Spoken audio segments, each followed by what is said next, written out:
तर रामकृष्ण हरी मंडळी गावाला येऊन आहे ना आता 3 दिवस झालेत बरं का आणि इकडचं वातावरण एवढं भारी झालंय ना की आता परत आहे ना पुण्याला जाऊच नाही वाटत आहे. त्यात आहे ना भावाच्या डोक्यातून खूळ काही गेलंच नाही. म्हटलं काय पण उद्या आज फोटोशूट करायचं म्हटलं चल जाऊयात आज तुझी ही पण इच्छा पुरी करून टाकूयात. आणि मग त्यात आहे ना आज होता शनिवार म्हणून म्हटलं चल जाता जाता आहे ना मारुतीच्या मंदिरात पाय पडून जाऊ. आणि हे ना आमच्या गावातलं मेन सिद्धेश्वराचं मंदिर आहे. आणि मग आलो आमच्या स्पॉटला जिथं आम्हाला फोटोशूट करायचं होतं. आणि हे वातावरण बघा काय भारी आहे ना मित्रांनो. आता फक्त आहे ना पाऊस नको पडायला म्हणजे झालं.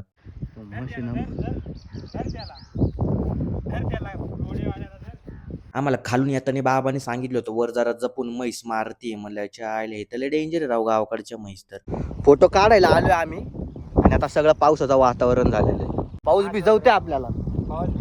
चायला सगळा मूडच खराब झाला राव. एवढी मेहनत करून एवढा डोंगर चढलाय आणि त्या म्हशीपासून वाचून आलो ना आता या पावसाने ना हजेरी लावली. आवरा फोटोशूट काढ आवरा. याच गाड्याला लय फोटो काढायचे होते म्हणलं आता बीज या पाऊस. तर फायनली फोटो काढले बॉय एकदाचे. थँक्यू सो मच फॉर आम्हाला फोटो काढायला दिल्याबद्दल. संध्याकाळी ना डॅमवर चहाचं नियोजन करणार आहे म्हणून म्हटलं आताच दूध आणि बिस्किट घेऊन जावा. घरी आलो जेवण वगैरे केलं आणि मस्तपैकी आता आवरून आम्ही निघालो डॅमवर. 3 दिवस झालो गाड्यानं रोजच डॅमवर यायला लागलो आम्ही. मस्तपैकी असं ना आम्ही चहाचं नियोजन केलं. पण हा काही म्हणा चहा असला क्वालिटी झाला होता आणि ते पण अशा निसर्गामध्ये लय भारी वाटलं बरं का. आता सगळं नाही पटापट घेतो आवरून कारण की घरी अजून एक नियोजन आहे ते पण कसलं तुम्हाला दाखवतो मी. आता मित्रांनो ते नियोजन होतं पनीर बार्बेक्यू बनवायचं.